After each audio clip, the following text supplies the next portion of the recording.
What's going on? Welcome to the show. I'm Danny Kanell alongside my guy Chris Manno here with VT Sports. Fired up for another big show. We got so many topics we got to dive into. Week 4 of the NFL season is in the books. A lot to respond to, a lot to talk about. We have injuries, unfortunately, we got to address. We have a streak that has finally been broken by a rookie NFL quarterback with a little tie into yours truly.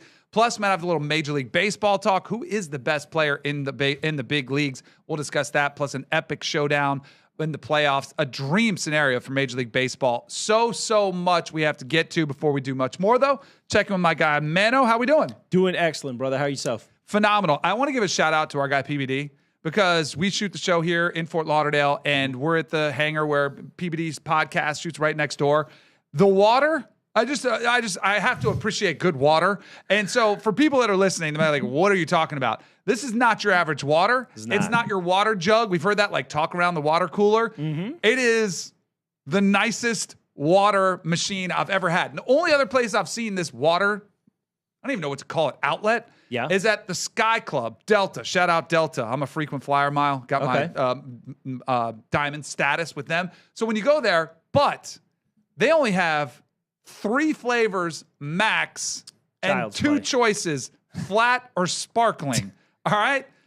My man PBD has 9 flavors of water. Yes. You can go flat, sparkling, or stilled. Then you get all the flavors. Then you can add electrolytes, vitamins, caffeine, whatever you need in there. I got the caffeine in case you didn't know. I got a little more energy today. It's just PBD does things. He does them right, and I have an appreciation for the small things. Shout out PBD for the water machine here. I think it's a Bevy. I think is the name of it. That's BEVI. Yeah, we are blessed in send me one for the crib. Feel free. Yeah, we are blessed in a number of ways here. That's just one of them. The studio is tough, as you guys can see. And yeah, we've got these machines everywhere. Yeah. On both sides of the campus. Yeah, we're very fortunate over here. So we will be well hydrated for this show. The last time we spoke, we were talking about a big quarterback change that took place for the New York Giants, the G-Men. Mm-hmm. They said, Russell Wilson, we've seen enough, send him to the bench. Yep. And they go with the rookie first-round draft pick, Jaxson Dart.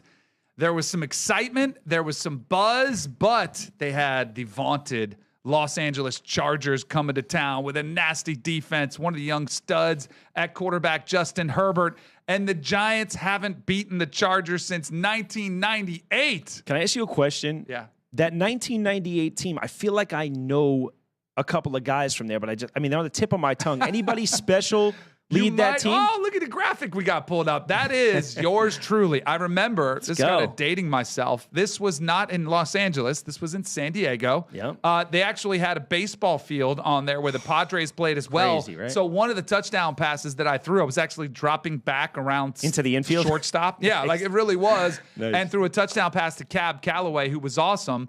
But that was the last time that the New York Giants beat the San Diego Chargers at the time. Now they had the opportunity to do it, and lo and behold, Jaxson Dart comes in and gets the dub for the G-Men. Now, was it all Jaxson Dart?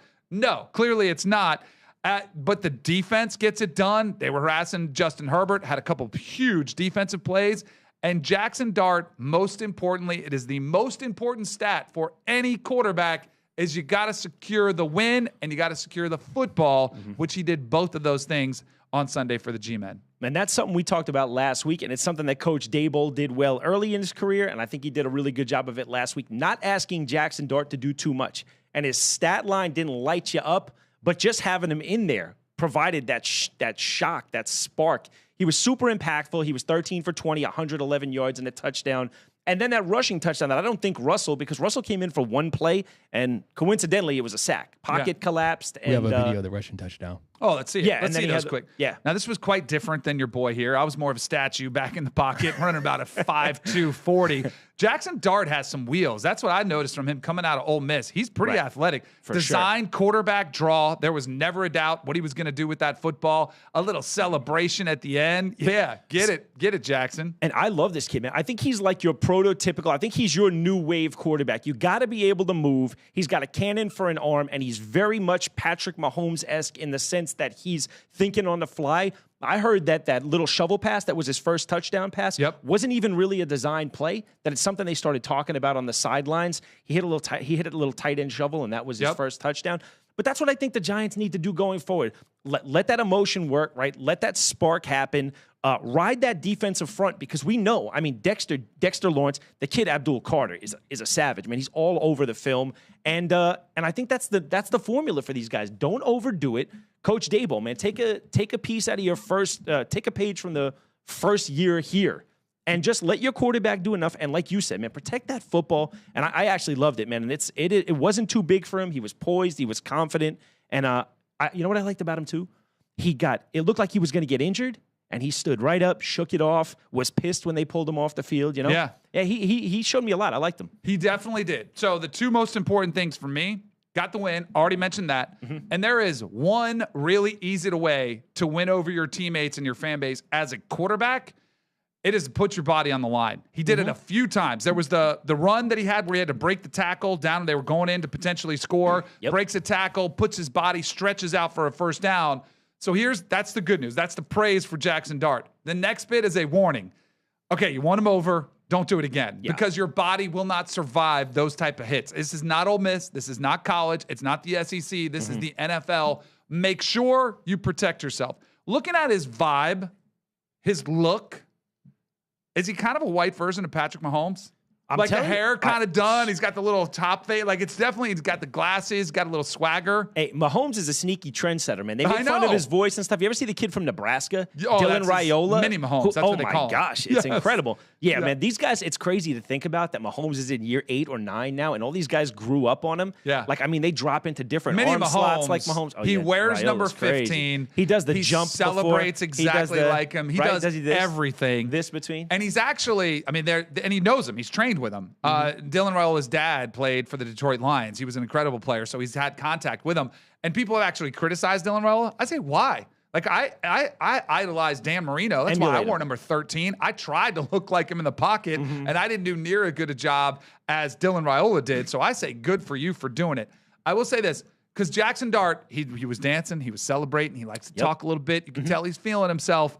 The NFL will humble you in a hurry. So do not enjoy it for too long. You got to get back to work, and you got to try to win your next game and go out there and do the same things you did this time. I thought he looked a little overwhelmed, to be honest, as a passer. At certain times, he didn't look like he was seeing the field that great, but he didn't make the big mistake. Right. And his legs are able to bail him out. That's the new NFL quarterback. You cannot be a pocket passer. Pocket passer. You have to be able to run the football, which he can, and it does help tremendously. Yeah, when these pass rushers are as athletic and fast as they are now, to be able to extend a play is crucial. Those are the quarterbacks that thrive. And you said it the best when it comes to not feeling yourself too much. If you remember the first thing he said afterwards, and I loved it, he gave love to Russ. Yep. And he said, like, I know this probably wasn't an easy week for him, but he was super professional about it. He mentored me a ton. I want to thank him. We have it right up here. What a great job by Jaxson Dart of being self-aware enough to be able to do that to a veteran like Russ. Can we play that clip? Shout out to Russ. I know that this week probably wasn't the easiest thing, but he handled it like a professional and just was a mentor for me. So, obviously just have a ton of respect for him, and it goes for Jameis as well, just getting me prepared for this week. Russ took a lot of strays in the past week. He always does. He always does. He's a professional. And I do give him credit. And so good on Jaxson Dart for recognizing the veteran presence, because I've been in quarterback rooms that aren't always the healthiest. You have guys angling for position. There's job insecurity, whether it's, third or second string or even potentially starting. You have guys try to stab you in the back. It feels like this is a really healthy quarterback room, which is really good for the New York Giants. Because if it's season, I don't think they're going to all of a sudden turn the season around. I'm sorry. They're good. You're going to get a development for Jaxson Dart a year. But if things don't go as according and they're out of the playoffs, that's when it can become more toxic. Guys throw in the towel. For him to have not one, but 2 veterans who have played a lot of football and have had different levels of success, I think that is going to be huge for Jaxson Dart this year. And I think a lot of guys, when they decided to make the change off of Russ inside the locker room, you were hearing chirps of like, but why isn't a guy like Jameis getting a shot first? Because Jameis has had some success in the league, and he's beloved. Yep. Like him or not, he's a little quirky, but everyone loves Jameis. And I think that's going to be a big key for Coach Daboll going forward, is the ability to keep that locker room together, right, despite how bad it may go at some point, and keep the guys coming out every week playing hard and competing. because I think that's the recipe for these guys staying around. Show a little progress from Jaxson, let them see that he, could potentially be your future guy, and keep the team coming out playing hard. So I'm sure that's something they're really working to keep going in New York. While the Giants got the big win, they did suffer a massive loss. Malik Neighbors, their first-round draft pick a year ago, who was really the bright side of this team. You look at the future of the franchise, he unfortunately goes down in the game with a nasty leg injury. ACL tear is what they find out after, which means he'll be done for the season. So when you want to develop this future of your franchise with Jaxson Dart and your best wide receiver, it sucks for the Giants to have to lose Malik Neighbors when they do. Absolutely. One of the bright, like you said it, man, one of the biggest, brightest young stars in the league. He came out of the gates real hot this year. That didn't look like anything real crazy either, but it really does give you Odell vibes. Yeah. Remember the last time they had a first-round pick really start to come into his own? He was one of the best receivers in the league.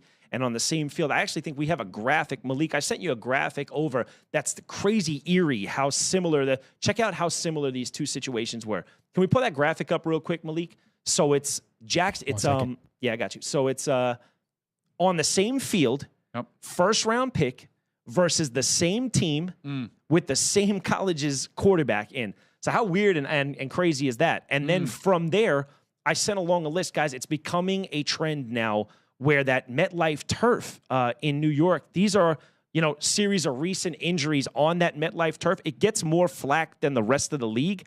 Now, obviously, that's a huge list.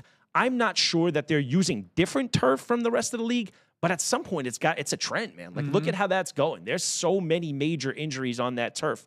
Danny, did you have a preference when playing? I know for myself, I loved grass if it was good grass. When you were playing, was it a little more grass than turf? Because now If you asked any player, I don't care what, maybe kickers. Maybe kickers like kicking off turf, but real football players I'm talking about. They would prefer grass 100% of the time.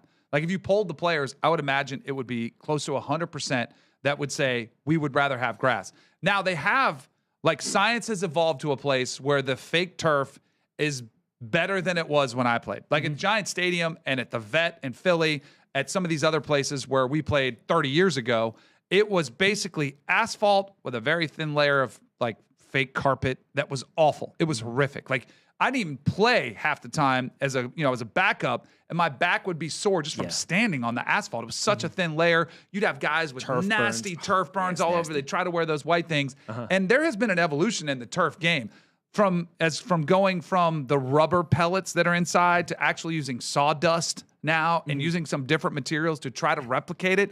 But there is no substitute for the real thing. Right. And that's what the NFL is coming to the realization. And here's what I don't understand. Because I get it's a cost issue, right? It is more expensive to maintain natural grass than it is for turf, which you can set it and forget it. Right. How much money does the NFL make? How much money are you paying these players? Why shouldn't this just be a mandate from the NFL to say, you know what? 32 owners, we're sorry, you're going to have to eat this cost. I think they had it at $4 million a year, I want to say, to maintain a grass field, which in the scheme of things is not, it's a drop in the bucket for the NFL owners to put in turf and protect your players. Well, to these guys, here's how they think. Obviously, to the people at home, this is what you're not seeing, and this is the NFL owners' argument, and it's not a good one. But if you look at a field like MetLife Stadium in New York, New Jersey, they're going to be running shows all year long there. As long as it's not too cold. You run a series of concerts. Think about it down here. Yep. They run a series of concerts, and where the stage is and where the back of house is, the grass gets mangled and ruined, and it's really hard to upkeep. So their thought process is, I own this massive stadium that needs to turn a profit and make us money, and you limit what I can do here if you force me to have grass. Is it a good thing? No, I don't feel like that. I love the method that, if you look at New Jersey and the World Cup coming to town in a year, it's in their contracts that the soccer players they're going to play games at MetLife, but they will not be on that turf because the soccer players and FIFA refuse to do it. So there's got to be something to it. There's an easy solution too, but it's more expensive, and you can still host all those events. And this even happened because I think I was still on turf at the Giant Stadium, and then when they opened MetLife, this was towards the end of Giant Stadium before they opened MetLife, they would actually have two fields. Mm-hmm. They would have one that was outside in the parking lot, and then they could actually have these pellets together where they could bring it inside. It's not logistically great because it impacts parking out in the field when you have a full football field that you have to maintain outside, but you can take it out and actually have an asphalt or whatever surface you want below the grass and host your concerts, host your games, whatever other events you want to have, and still take care of your players. Like there is the technology and the resources to have grass in every NFL stadium, but it's a cost issue. And NFL owners are greedy, but they need to realize it is much more of a financial loss when you lose a player like Malik Neighbors. Yeah. Not only what you're paying him, but the lost development you're using with him and Jaxson Dart. Lost development, lost potential. Because what kind of money comes to a team when you make a deep playoff run? You lose a guy like that, it hampers your team's success. Right, all these teams want to host playoff games, but when a Malik Neighbors goes down or a Odell Beckham in his prime goes down, it costs the Giants dearly. Yeah. So games that they may have had there is definitely a crazy video. I'm looking for it now. I can't find it, of one of the soccer stadiums. It may very well be Wembley. I don't know if you guys can find it, where they show you how the turf rolls off and the grass rolls on. Yeah. And yeah, man, it's got to be an absolute fortune. But right. You do it one time and that's it. And you make them number 10 times over in the next decade. The NFL makes 25, 30 billion a year. They have enough money to do it. They're just being cheap out there when they do that. And Odell Beckham was interesting because we had that stat about him, having the same injury, same Ole Miss quarterback, different era. And he was one of the more ones that's vocal. I'm surprised there weren't more players tweeting about it, current active players, because they've tried to voice their concern. They've tried to make it known, but the owners still have not responded. Yeah, 100%. And yeah, I think this may be the video. I'm not totally sure. It's similar though. But it actually, like, it goes underground. Like the field drops down, the other one raises up, and then so there's a field where they grow it outside and then they can bring it back in. It's crazy. Yeah. It is crazy, some of the tech today. You should take advantage of it. It's stuff that they didn't have in the old days. And you're 100% right when you say, obviously bad grass is a different story. Like, there's grass that gets nasty, but when you're in that league, no grass is bad. I mean, I guess in the Northeast, it gets real hard, which sucks. But again, you can have heaters underneath. Like, you can do that. Yeah, I mean, seriously, there's a method for everything nowadays. When if you're willing to pay for it, and if you're the team that does do that, I'm sure you win some favor with your players too. It was not the turf for the Miami Dolphins and Tyreek Hill, who had one of the nastier, more grotesque injuries of this NFL season. You usually see those every year or two. Unfortunately, it's a violent sport. You have the most dialed in athletes, superb athletes that put so much torque and pressure on their joints. And unfortunately, sometimes it just becomes too much. And that's what we saw with Tyreek Hill last night as he goes out of bounds. And now we've learned, because when it happened, it was like, oh, maybe it's just a dislocated knee. But now they found out that he's also got an ACL. There's a ton of ligament damage in his knee, where he'll be out for a year. And honestly, with a guy of his speed and his capabilities, you might want to look away if you get squeamish. There it is. He goes down, knee, leg, ankles facing the wrong way. It was gross. And then that was the bizarre thing to me, was Tyreek's reaction. What was your theory behind this? I got to be honest, man. I really don't know. People are saying he was fed up anyway, and he was looking for a way out. But I don't know that anybody thinks that immediately when they look down and their legs on sideways. I mean, it's so interesting that this happened, because I was having a discussion yesterday in the daytime. Like, Tyreek needs to put down like 1 or 2 real good years. This is so ridiculous, and I'm sorry if I'm going off the road here. But Tyreek has come into some. I mean, Tyreek's a father of like double digits. He's going through a divorce where his wife just, obviously she just won a settlement that's going to cost him a ton. So I was saying he's got to continue to play at the level he's playing and try to get himself one more nice contract. You said it, man. This is a guy who's built for speed. His legs are his bread and butter, and that's what he does better than everybody else. That's made him one of, arguably, he's probably floating around the top 10 all time as a receiver. And yeah, it's going to be interesting to see, because some guys bounce back, like you've seen Adrian Peterson. Tears the ACL, he comes back, and he looks like he doesn't lose a step. But then you see a guy like Odell, who's predicated on those quick, jerky movements and speed, and not the biggest guy, and he's never really able to get it back. And then once it happens, I think you're always more prone to having it happen again. So it's going to be very, very interesting to see how Tyreek Hill bounces back from this, if Tyreek Hill bounces back from this. I don't know what the reaction was. You never know. It didn't look like he was in much pain, which we had kind of talked about in the text thread last night. There's so much adrenaline coursing through your veins. It doesn't set in until you get into the locker room, or really until today, because you have so much adrenaline running through your veins. From the standpoint of what he was celebrating, you mentioned Tua. He didn't have to catch passes from Tua. That was kind of the troll that was going around for Tua Tagovailoa. I wonder if he didn't want to move anywhere, because he was trade. There were a lot of trade rumors around Tyreek Hill. I wonder if deep down inside he's like, all right, I can't get traded now because there's no trade value for him. I honestly don't know what the yes and celebration was. One of the more bizarre. Like, I get the thumbs up, like, let the crowd know you're okay, but he let out a verbal yes. Yeah, I can only say, granted, I've never been Tyreek Hill. I dislocated my elbow playing.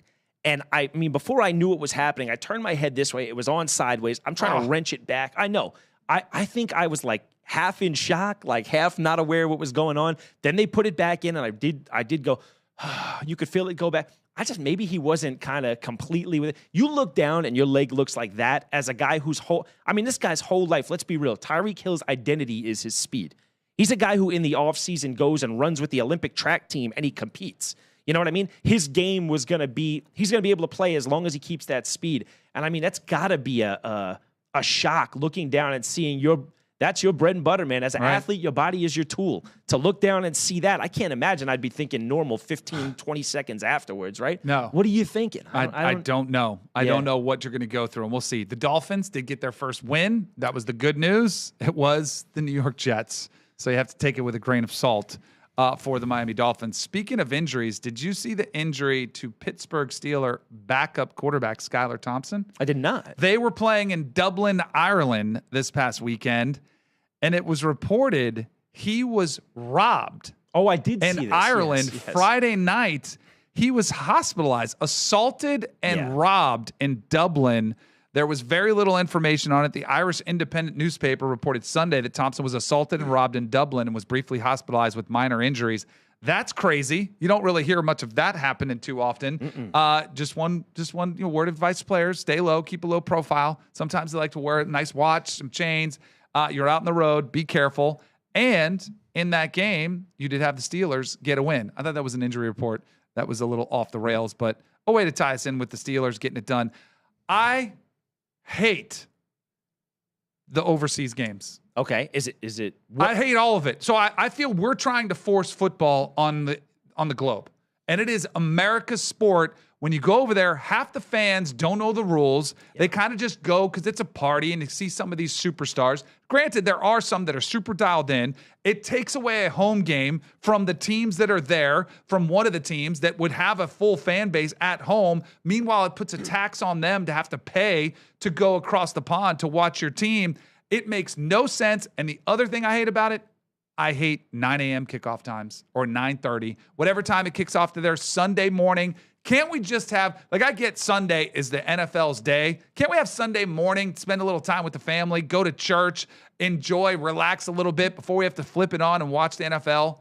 I don't like the NFL Europe games. I can't stand them. Yeah, that part I totally do identify with you, as losing a home game is vital in this league, man. Yeah. There is definitely such thing as a home field advantage. I watched the Chiefs go down to Brazil to start the year.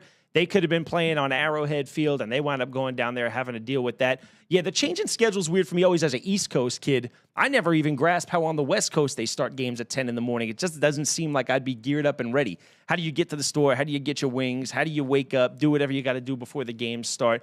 And yeah, 100%. You would think that the teams, though, would make their guys aware, like, of where not to go. I mean, they did that for us when we were playing. Like, don't go to this part of Kansas City, guys. It's kind of dangerous. Right. Well, you would see you would think if they go to a different part of the world, they'd make it a point to tell the guys, like, listen, keep it simple. Friday night before a Sunday game, too, is kind of the night to get after it a little bit. You know, that's you when go out NFL with the players, team, though, right? You're going out with some of your buddies. That was a little bit unique. I wonder what was going on there. Maybe we'll get some details. I do like the idea. I mean, look, it's the game I love more than anything in the world. I do like the idea of trying to grow it. So getting more eyes on it is important. And it does seem like some of the guys, like a team like the Vikings, they travel great. Like when you go to different countries, the team like the Vikings always do that. They've even kicked around the idea. Yeah, if you're playing in Scandinavia, 100%. so they can have the Skull Vikings out there just Which so they can looks do that sick, cheer. by the way. But Brazil, Mexico, they don't, like, And I do think, unfortunately, I think there's going to be one of two things that's going to happen. You're going to get a franchise in London. You know, it's going to be too. Jacksonville? It's going to be Jacksonville. I don't know. I feel like they might expand and just start a new one because Jacksonville is finally getting their stadium getting built. So I think Jacksonville's safe, but you're definitely going to get a Super Bowl there. I know. I hate that. I do too. Again, this is our sport. Why are we trying to give it away and lose the fans you have here just to garner a few ones across the sea internationally so that they can, become a fan and like buy some more merch? Yeah, I hate this. I'm going to tell you why, because we've talked about this before. Again, I don't want to say I'm embarrassed by it, but I love WWE.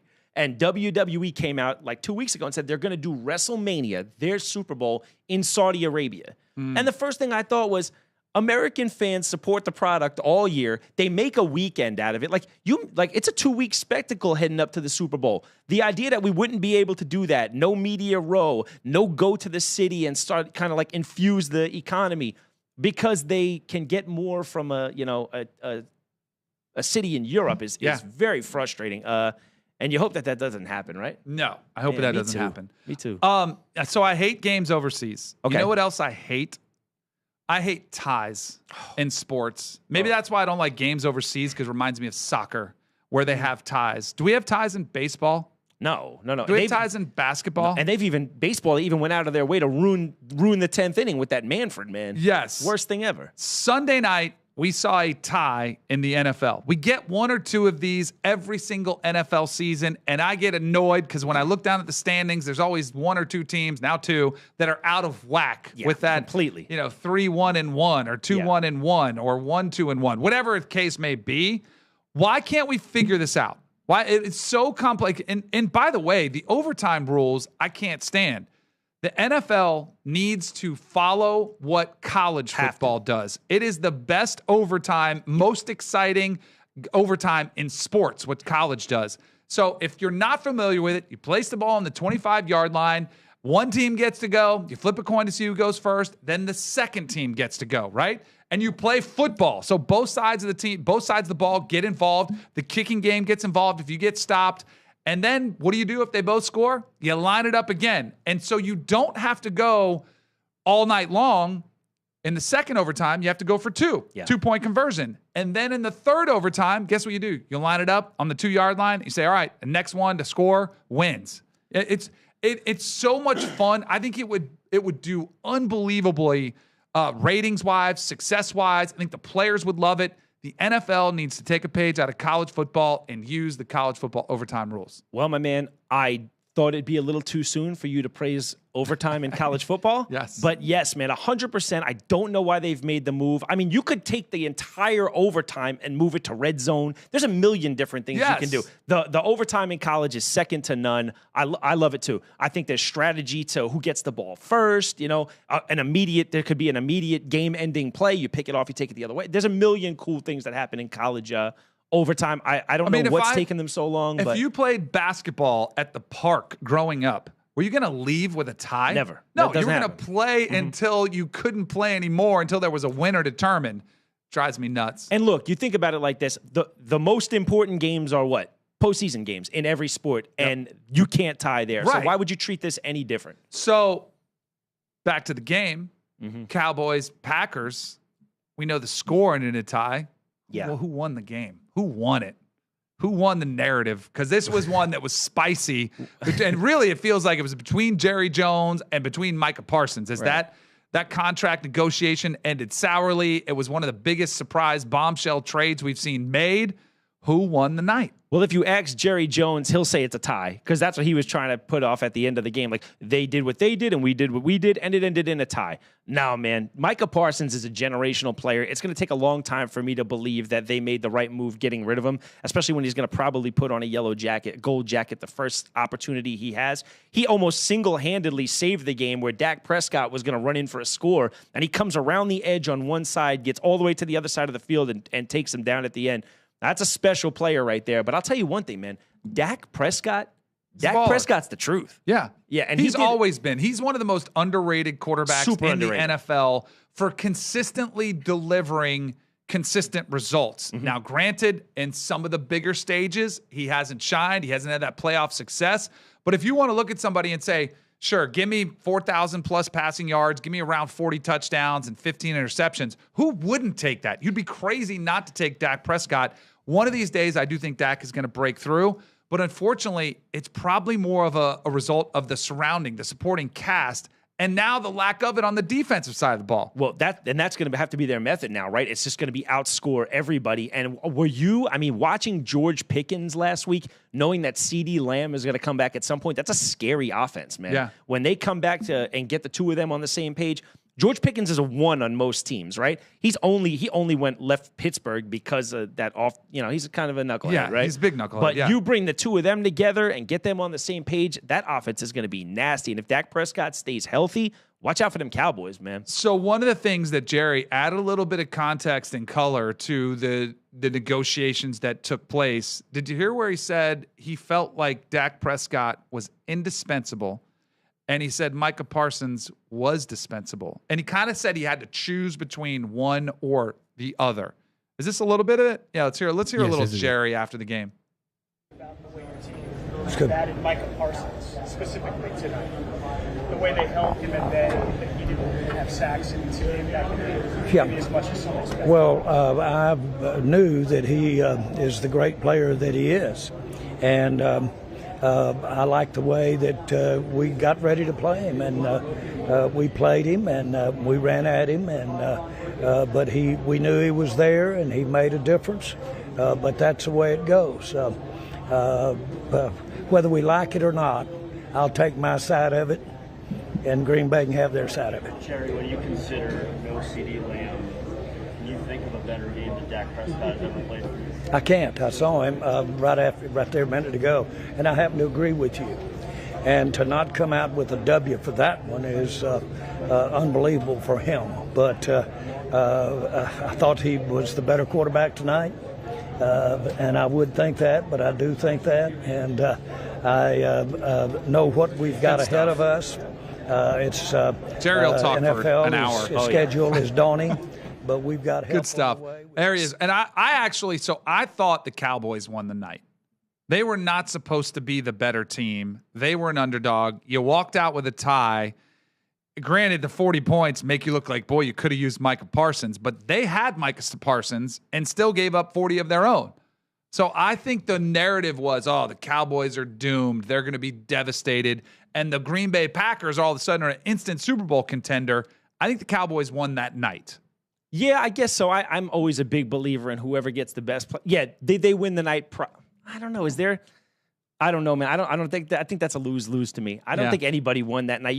I'm the same as you, man. I loathe ties. Yeah, I loathe ties, and I think about Micah Parsons had 8 pressures, a sack, a game-saving tackle that he kept Dak out of the end zone, and I think Jerry Jones is one of those guys. And look, there's a lot of guys like Jerry Jones who get to that certain level where no matter what, they'll never admit, I made a mistake, I was wrong, I lost this. He kind of comes off as one of those guys to me. Mm-hmm. You'll never get what he really thinks about it.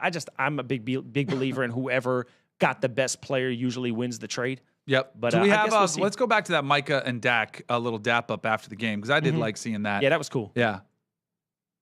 Here's former teammates. No, I'm talking about precision timing. Yeah. Like, that shit was quick. Yeah. See, I always believe in you, boys.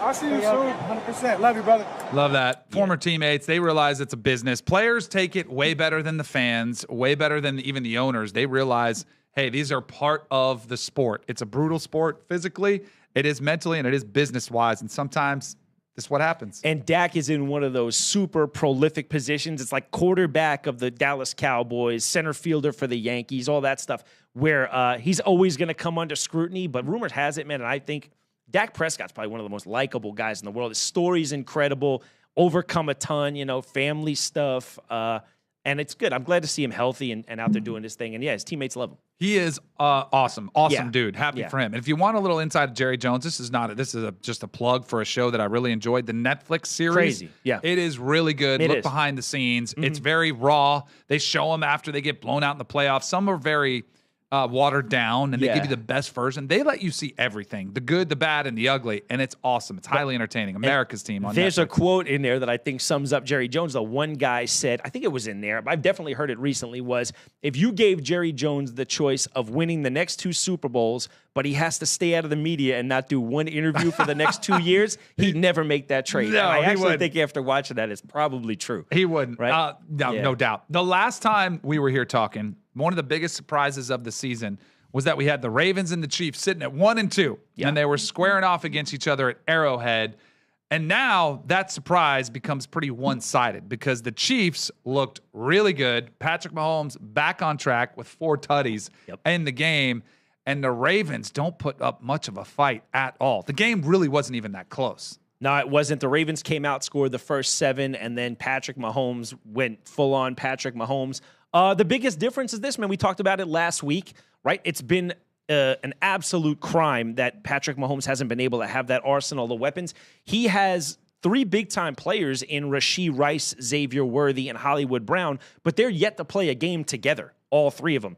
Well, he got Xavier Worthy back last week. Xavier Worthy had 7 touches, 121 total yards, didn't score a touchdown, but just completely changed that Chiefs offense with his explosive play potential. And they threw 1 deep ball, and the announcers did a great job of making it known for the guys who don't know, you learn in football at home. 1 deep ball completely changes just the fact that you have to honor it going forward. And speed like Xavier Worthy's is just different. So guys are forced to get out of that, they're forced to get out of that tight coverage, and they gotta honor that pass the rest of the way. Yes, they do. So we'll see how these teams move forward. My Super Bowl pick, Baltimore Ravens, have some serious soul searching to do. That defense is not very good right now. I still believe in Lamar. He's getting banged up a little bit. I don't love seeing that, but I think they can still make a run. But it is like statistically, if you look some of the numbers of teams coming back after an 0-3 start, 1-3 start, it's not great. So my pick might be a little bit out there. Look, man, I think I'd give you a freebie, a free pass on this one though, because this isn't the Baltimore Ravens, man. They're down 6 starters on defense, right? And I think they lost 2 during the game. You know what I mean? Their big edge rushers down for the rest of the year. Kyle Van Noy is hurt. This isn't the team that they plan to go to war with, and unfortunately, that's what comes with this tough sport. But poor Lamar's on the other side. Yeah, there's going to be no way to.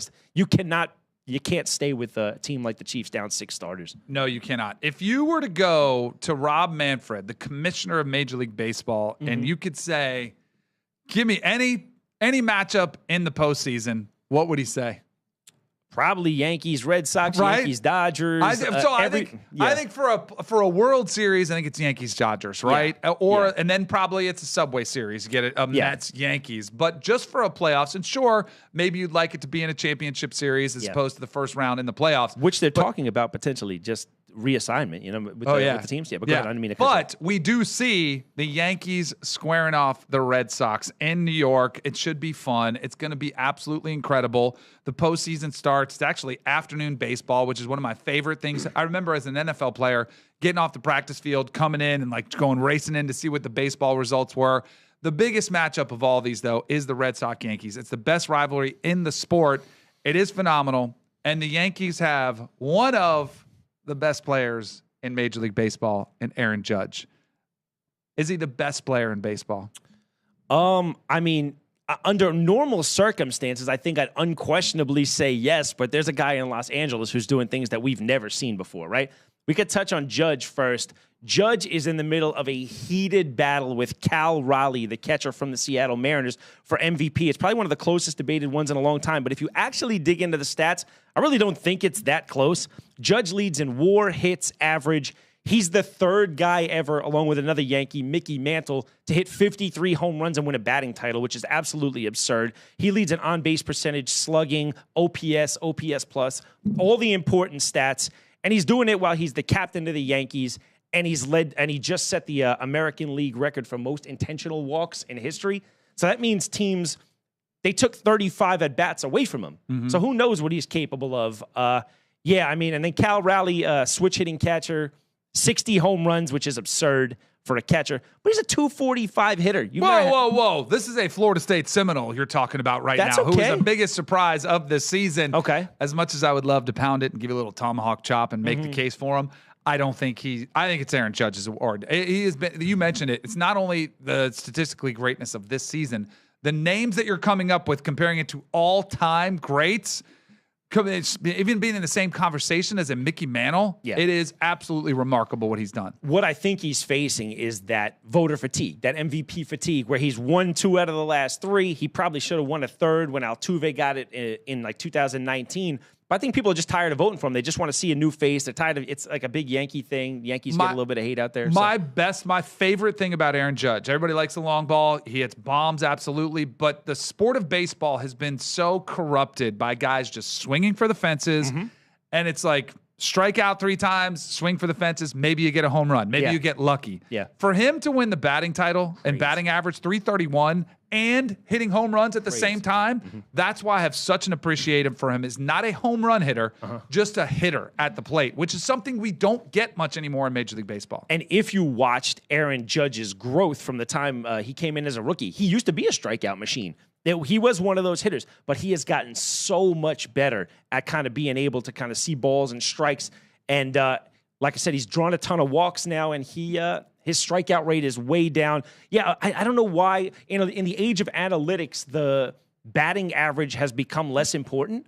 To me, as an old baseball fan, like I grew up with the 90s Yankees and early 2000s Yankees, that batting average is crucial for me. You heard a guy like Mark DeRosa on MLB Network say, I got to give it to Cal Raleigh because he doesn't hit singles and doubles, so he's not out there clogging up the bases. And I'm like, dude, what planet are you on? We're clogging up the bases. You want your hitters on base. That's a bad thing now? Right. I don't understand these analytics things, man. I think there's got to be some gut, some feel. Not everything can come from a notebook. So I agree. Analytics has corrupted the game as well. But the question I asked you wasn't who's going to win the MVP. It's who's the best player in baseball. Because what Shohei Ohtani is doing is something we haven't ever seen in the modern era of baseball.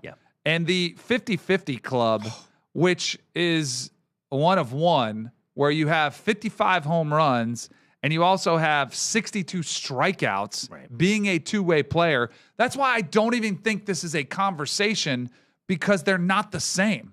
Like Aaron Judge is the best offensive player in baseball. Shohei is almost the best offensive player in baseball.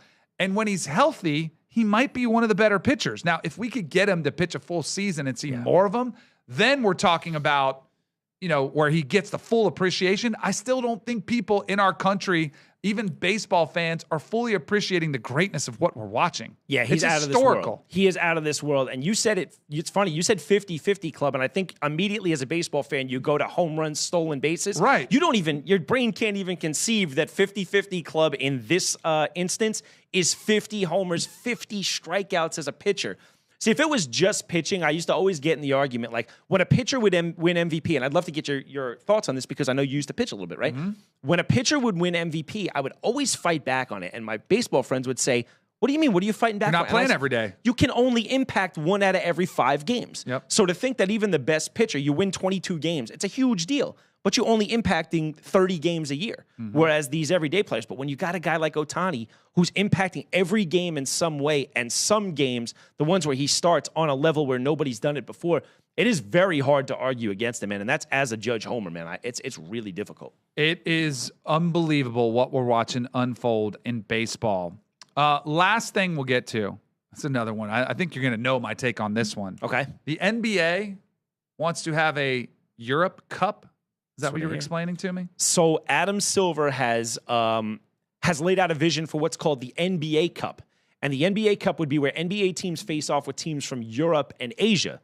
Now, obviously, it goes back to what we were talking about a couple of segments ago, where these commissioners are really trying to grow the game. But basketball does seem to have taken a hold in different parts of the world on like a real high level. And that's been since the Barcelona Dream Team in like 92, where anywhere those guys went, they were mobbed and bombarded. That was Spain. If you look at it, the game is growing worldwide, and that's made evident by the last bunch of MVPs. You got Giannis, who's from Greece, SGA, who's from Canada, Jokic, who's from Serbia, and Joel Embiid, who's originally not from here either, right? So MVPs of the league the last 5 years are all from a different part of the world. And so you could see the growth of the game everywhere. I get how Adam Silver's trying to capitalize on that. The thing I don't understand is when you do an NBA Cup in Europe and Asia, do the players represent their NBA team or do they represent their country? I don't know. I would think you would try to lean into the country, lean into the patriotism. But then it's not an NBA Cup. Right. Then it's the Olympics. You know? Right, exactly. But I do think Adam Silver, and we're going to see this in 2026 at the NBA All-Star Game, something we saw from hockey. Remember the scenes that we saw with USA Canada and the brawl as soon as they threw down the gloves right at the start of the game? I think Adam Silver watched that and said, you know what? My sport is losing some of its fan base in the U.S. because no one cares. Like the guys seem like they just go play for a paycheck and get my stats, and then sure, maybe we'll try around the NBA, around the playoffs. I don't know. Do you think we talked a little bit about this before? Will the players, if they are playing for country in an NBA format, whether it's an NBA Cup or it's an NBA All-Star Game like they're going to do in 2026, are they going to try hard at least? Because that's what I want to see. The All-Star Game, Pro Bowl is a joke, so they canceled it. Now you do flag football. You make it a joke. What is the NBA? Are we just going to go? Because it's a complete joke. Does it change if they add in the international perspective where guys are playing for pride? Well, you would hope so. What I think is it always stems from the best players. Yes, right? It the happened leadership. back in the old days. If Mike and Magic wanted to go at it, everybody else joins in, right? We heard about those legendary scrimmages with the Barcelona team. If Kobe and LeBron were ready to get after it in the All-Star game, everybody else locks in, and you have the best quarter of All-Star basketball that you've had in 2 decades. The same thing's going to happen if the best players decide we're going to take this thing serious. By default, I don't know why it is. Well, I know why it is. The best players in the locker room are going to be your most popular guys, and everyone gravitates towards them. So if your captains and your leaders take it serious and they bring everybody in, if Tom Brady brings everybody in and says, guys, we're going to take this Pro Bowl seriously, everyone's going to take the Pro Bowl seriously. Yep. And that's how it's going to be, man. It's not going to change. If the best players in the world come together, I guess by that point it would probably be who? Who would be your... Would it be Giannis and Luka maybe? They might. Giannis is a different cat. He might take it more seriously. If Giannis says, guys, let's go. Get it together. We're going to take this seriously. We want to put Greece basketball on the map. You see the other teams, the problem Play with is... his brothers? Here's the problem. Yeah. I don't know if they'll be all-stars, though. Here's the problem. The problem is all the other countries take it serious. Right. And the Americans, for whatever reason, like they've been looking for a reason. I watched the Netflix special on the last Olympic team. And what I came away with was we could have been doing this every year. It just seemed like the American players didn't care enough to do it, while the rest of these players were like, it's a thing for us. We look forward to this. They grow together. They've built that bond, and they look like they've played together before, where the U.S. always looked like a group of individuals. And it was such a beautiful thing to watch that American team come together. You know? People like effort. That's what I want to see. There it I is. want to see when they care and when they want to represent your country, or else it'll be a disaster. Yeah, I we'll agree. see how it unfolds. All right, that's a wrap for us. Malik Deli, they crushed it today. Back in the production room. Amazing job by you guys. Phenomenal lately, for job sure. by Appreciate you guys. At Danny Kanell, if you want to follow along on X or Instagram. Manno Steel on Instagram, Manno Steel 17 on Twitter, and we're gonna say it like we always say it, guys. Download that Manect app. Get us at Manect. For sure. We'll see you next Wednesday, 5 o'clock. Thank See you, ya. guys.